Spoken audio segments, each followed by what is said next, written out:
से जब आप स्मोक करता है कोई व्यक्ति तो उसका धुआं लंग्स में जाता है। स्मोक करने के लिए बीड़ी हो सकता है, हो सकती है सिगरेट हो सकते हैं, सिगार इत्यादि हो सकते हैं।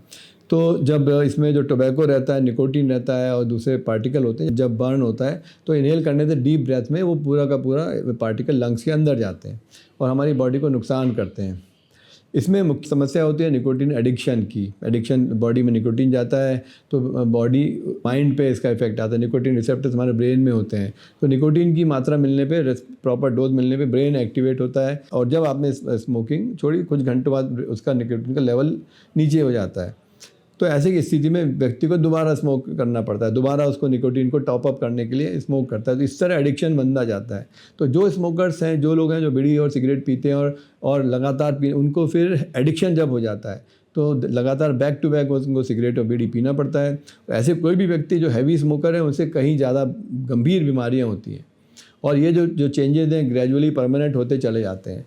तो स्मोकिंग ऐसा है कि जिस दिन आपने आइडेंटिफाई किया कि मैंने आइडियली तो स्मोकिंग नहीं करना चाहिए, ये बहुत साफ बात है और आपके सामने, आपके फैमिली में, आपके रिलेशन में, आपके कॉलोनी में, आपके शहर में हज़ारों ऐसे एग्जांपल्स मिल जाएंगे जहाँ स्मोकिंग के कारण इवन यंग लोगों में बीमारियाँ होती हैं। एक सबसे बड़ी बीमारी जो होती है उसको हम कहते हैं COPD, chronic obstructive lung disease. इसमें लंबे समय के स्मोक के इनहेलेशन के कारण एयरवेज, श्वास की नलियाँ सिकुड़ जाती हैं, उनका रास्ता नैरो हो जाता है और हवा का प्रवाह, हवा का फ्लो कम हो जाता है, तो सांस फूलने लगती है, खांसी होने लगती है।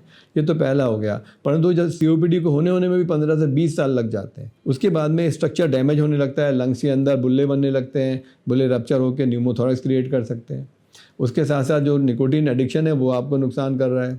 उसके अलावा जब जो लंबे समय तक जब धुआं जाता है, अब देखिए इसमें क्या क्या होता है। ये जो टार निकलता है, आप जो सिगरेट पीते हैं उसके अंदर या बीड़ी के धुएं से अंदर जो केमिकल जाते हैं उसमें कार्सिनोजेंस होते हैं, जिसको कहते हैं एरोमेटिक हाइड्रोकार्बन, और ये कैंसर को उत्पन्न करते हैं।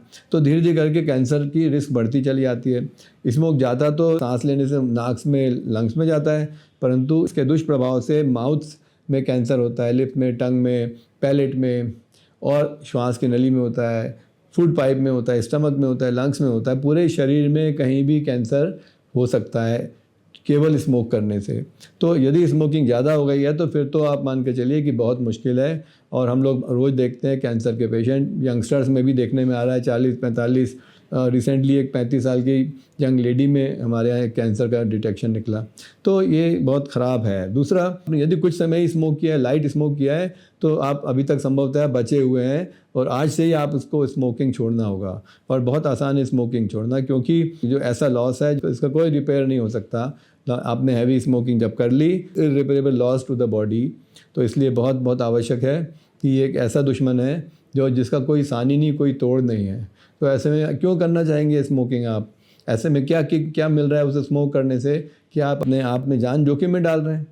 मैं एक बात कहना चाहूँगा कि क्या यदि कोई व्यक्ति आपको काफ़ी सारा पैसा दे के बोले कि ये एक चुटकी जहर खा लोगे, चूहे मार, तो खाओगे क्या? नहीं खाएंगे ना, कोई नहीं खाएगा। आप कितना बोलेंगे उसमें 1 किलो गोल्ड दूंगा तो भी नहीं, आप नहीं खाओगे। अरे जहर दे रहे हो, अपने आप को समझते क्या हो?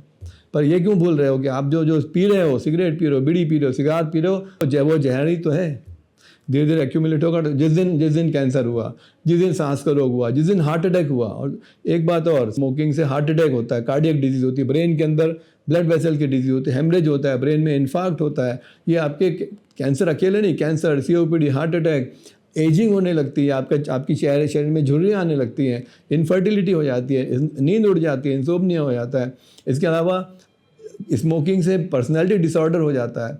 तो इसलिए स्मोकिंग हर तरह से हार्मफुल है, ये शरीर को नुकसान ही नुकसान पहुंचाता है। मेरा तो एक ही बात क्या कहना है कि आप खुद भी स्मोकिंग ना करें। आपके परिवार में कोई कर रहा है, आपके मित्रों में कोई कर रहा है, तो उसको बैठा के मोटिवेट करिए, उसको समझाइए कि कितनी खतरनाक आदत है ये, केवल दुख है आपके लिए और पूरे परिवार के लिए। तो प्लीज़ से नो टू स्मोकिंग। और एक छोटा सा मैं और रिक्वेस्ट करूंगा कि आप जहां भी कोई दिखे स्मोक करता हुआ, लीजिए, बैठिए, काउंसिल करिए, उनको एनकरेज करिए कि आपको स्मोकिंग छोड़ना चाहिए। एक छोटा सा समस्या और इसमें आती है, स्मोकिंग छोड़ना थोड़ा मुश्किल होता है।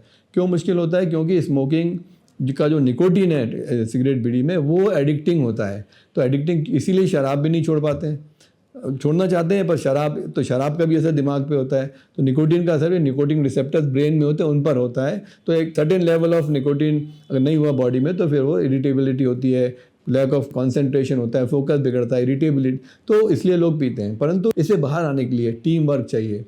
Family as a whole has to work. आपको अपने आसपास कहीं भी सिगरेट हो, बीड़ी हो, आप उसको हटाइए, अपने कार से हटाइए, अपने ड्रॉअर से हटाइए, अपने ड्रेसिंग रूम से हटाइए, अपने ऑफिस में हटाइए। सबको बोलिए कि आज से मैंने सिगरेट छोड़ दी, बीड़ी छोड़ दी है, और वो आपको मदद करेंगे। तो ऐसे में मदद के लिए आपको जब टीम बन जाती है तो आप देखेंगे अपने आप को बिजी रखिए, वॉक पे जाइए, खेलने में लगिए, तो आपको ये जो निकोटीन विड्रॉल के सिम्टम्स नहीं होंगे और आप सक्सेसफुली अपने स्मोकिंग क्विट करने की मुहिम को आप कंप्लीट कर पाएंगे।